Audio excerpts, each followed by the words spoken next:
ವೀಕ್ಷಕರೇ, ನೀವು ನೋಡ್ತಾ ಇದ್ದೀರಾ HCN ನ್ಯೂಸ್.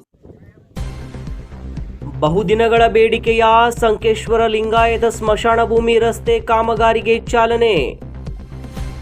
ಸಂಕೇಶ್ವರ ವೀರಶೈವ ಲಿಂಗಾಯತ ಸಮಾಜದ ಸ್ಮಶಾನ ಭೂಮಿಗೆ ಸಂಪರ್ಕ ಕಲ್ಪಿಸುವ ರಸ್ತೆ ಕಾಮಗಾರಿಗೆ ಶಾಸಕರಾದ ನಿಖಿಲ್ ಕತ್ತಿಯವರು ಗುದ್ದಲಿ ಪೂಜೆಯನ್ನು ನೆರವೇರಿಸುವುದರ ಮೂಲಕ ಚಾಲನೆಯನ್ನು ನೀಡಿದರು.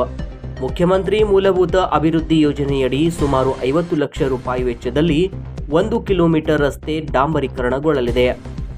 ಈ ಸಂದರ್ಭದಲ್ಲಿ ಸಂಕೇಶ್ವರ ವೀರಶೈವ ಲಿಂಗಾಯತ ಸಮಾಜದ ಅಧ್ಯಕ್ಷರಾದ ಅಪ್ಪಾಸಾಹೇಬ್ ಶಿರ್ಕೋಳಿ ಅವರು ಶಾಸಕರಾದ ನಿಖಿಲ್ ಕತ್ತಿಯವರನ್ನ ಸತ್ಕರಿಸಿ ಸ್ವಾಗತಿಸಿದರು.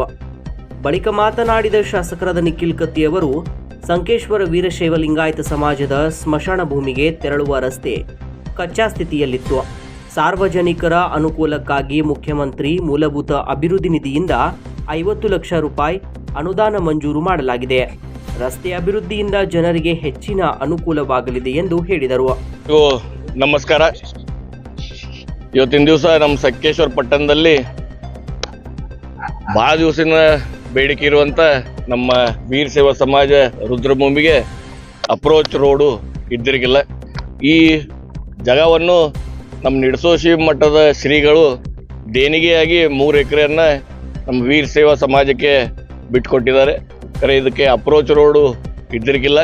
ಅದಕ್ಕೆ 50 ಲಕ್ಷ ವೆಚ್ಚದಲ್ಲಿ ಇದಕ್ಕೆ ನಮ್ಮ ಕರಸ್ಗಿ ಕಾಲೇಜ್ದಿಂದ ನಮ್ಮ ರುದ್ರಭೂಮಿಗೆ ಬರುವಂಥ ರೋಡನ್ನು ಇವತ್ತು ಭೂಮಿ ಪೂಜೆ ಮಾಡಿದ್ದೀವಿ. 1-2 ತಿಂಗಳಲ್ಲಿ ಈ ಕಾಮಗಾರಿ ಮುಗಿದು ಅವರಿಗೆ ಒಳ್ಳೆ ರಸ್ತೆಯನ್ನು ಕೊಡುವ ವ್ಯವಸ್ಥೆ ನಾವು ಮಾಡಿದ್ದೀವಿ. ಮೂಲಭೂತ ಸೌಕರ್ಯ ಕೊಡುವ ವ್ಯವಸ್ಥೆ ಮಾಡಿದ್ದೀವಿ. 50 ಲಕ್ಷ ರೂಪಾಯಿ ಡಾಂಬರೀಕರಣ, ವೈಂಡ್ನಿಂಗ್ ಪ್ಲಸ್ ಡಾಂಬರೀಕರಣ 1 ಕಿಲೋಮೀಟರ್. ಈಗಾಗಲೇ ಲೈಟ್ ನಮ್ಮ ಮುನ್ಸಿಪಾಲ್ಟಿಯಿಂದ ಲೈಟು ಕೊಡಿಸೋ ವ್ಯವಸ್ಥೆ ಮಾಡಿದ್ದೀವಿ. ಮುನ್ಸಿಪಾಲ್ಟಿಯಿಂದ ನೀರು ಕೊಡುವ ವ್ಯವಸ್ಥೆ ಕೂಡ ಇಲ್ಲಿ ಮಾಡಿದ್ದೀವಿ. ಕಂಪೌಂಡ್ ವಾಲ್ ಕೂಡ ಕಟ್ಟಡ ಚಾಲೂ ಇದೆ. ಅದಕ್ಕೆ ಒಳ್ಳೆಯ ರೀತಿ ಅವರು ಹಳಿ ರುದ್ರಭೂಮಿ ಏನಿತ್ತು ಹೊಳಿ ದಂಡಿಗಿತ್ತು, ಅಲ್ಲಿ ಸ್ವಲ್ಪ ನೀರು ಬರೋದ್ರಿಂದ ಅವರಿಗೆ ಹುಗ್ಯಾಕ ಬರೋಬ್ಬರಿ ಜಾಗ ಸ್ಥಾನ ಇದ್ರಿಕಿಲ್ಲ. ಅದಕ್ಕೆ ಇದೊಂದು ಅಲ್ಟರ್ನೇಟ್ ರುದ್ರಭೂಮಿಯನ್ನು ಮಾಡಿಕೊಟ್ಟಿದ್ದು ಅಂತ ಹೇಳಾಗಿತ್ತು. ನಮಸ್ಕಾರ. ಈಗಾಗಲೇ ತಮಗೆಲ್ಲ ಗುರುತಿದ ಹಾಗೆ ಈ ಲಿಂಗಾಯತ ಸ್ಮಶಾನ ಭೂಮಿಯನ್ನು ಇಲ್ಲಿ ನಮ್ಮ ನಿಡಸೋಶಿ ಶ್ರೀಗಳ ಜಾಗದಲ್ಲಿ ಮಾಡ್ತಾ ಇದ್ದೇವೆ. ಇದನ್ನು ನಮ್ಮ ವೀರಶೈವ ಸಮಾಜ ಸಂಕೇಶ್ವರ ವತಿಯಿಂದ ತೆಗೆದುಕೊಂಡು ಇಲ್ಲಿ ಒಂದು ವರ್ಷದಿಂದ ಇಲ್ಲಿ ಜನರನ್ನು ಇಲ್ಲಿ ಇದು ಮಾಡ್ತಾ ಇದ್ದೀವಿ. ಈಗಾಗಲೇ ಒಂದು 50ರಿಂದ ಹೆಚ್ಚು ಇಲ್ಲಿ ಅಂತ್ಯಕ್ರಿಯೆಗಳಾಗ್ಯಾವ. ಮತ್ತು ಅದಕ್ಕೆ ಸ್ವಲ್ಪ ಮೂಲಭೂತ ಸೌಕರ್ಯ ಇಲ್ಲ ಅಂದಮೇಲೆ ನಾವು MLA ಅವರಿಗೆ ಹಾಗೂ ರಮೇಶ್ ಅಣ್ಣ ಅವ್ರಿಗೆ ಭೇಟಿಯಾಗಿದ್ವಿ. ಆದ್ದರಿಂದ ಅವರು ಅದಕ್ಕೆ ಫಸ್ಟ್ ಪ್ರಯಾರಿಟಿ ಕೊಡ್ರಿ ಅಂತ ನಾವು ಒಂದು ರಿಕ್ವೆಸ್ಟ್ ಮಾಡಿದ್ದೀವಿ. ಭಾಳ ಸ್ವಲ್ಪ ತ್ರಾಸ ಐತೆ ಅಂತೇಳಿ. ಅದೇ ಪ್ರಕಾರ ಅವರು ಇದಕ್ಕೆ ರೋಡ್ಗೆ ಮತ್ತು ನೀರು ಮತ್ತು ಇಲ್ಲಿ ಮೂಲಭೂತ ಸೌಕರ್ಯ ಲೈಟ್ ಅಂದ್ರೆ ಲೈಟ್ ಸಲುವಾಗಿ ಅತಿ ಅವಶ್ಯಕತೆನ ಅವರು ಅತಿ ಅರ್ಜೆಂಟ್ದಾಗ ಅದು ಕೆಲಸ ಮಾಡಿಕೊಟ್ಟಿದ್ದಾರೆ. ಅವ್ರಿಗೆ ನಾವು ಧನ್ಯವಾದ, ನಮ್ಮ ಸಮಾಜ ವತಿಯಿಂದ ಅವರಿಗೆ ಧನ್ಯವಾದ ಹೇಳ್ತೇವೆ. ವತಿಯಿಂದನೇ ಮಾಡಾಕದೇವ್ರಿ, ಚಾಲೂ ಐತಿ. ಸಮಾಜ ವತಿಯಿಂದನೇ ಕೆಲಸ ಮಾಡೋದು.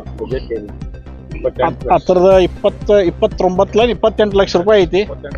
28 ಲಕ್ಷ ರೂಪಾಯಿ.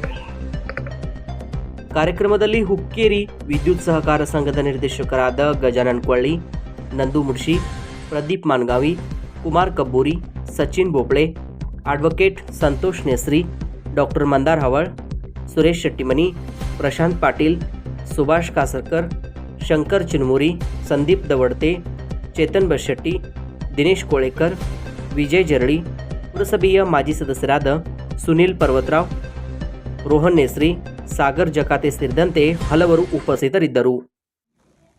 ಇಲ್ಲಿಗೆ ನಮ್ಮ ವಾರ್ತಾ ಪ್ರಸಾರ ಮುಕ್ತಾಯವಾಯಿತು. ಸ್ಥಳೀಯ ಸುದ್ದಿಗಳಿಗಾಗಿ ನೋಡ್ತಾ ಇರಿ HCN ನ್ಯೂಸ್.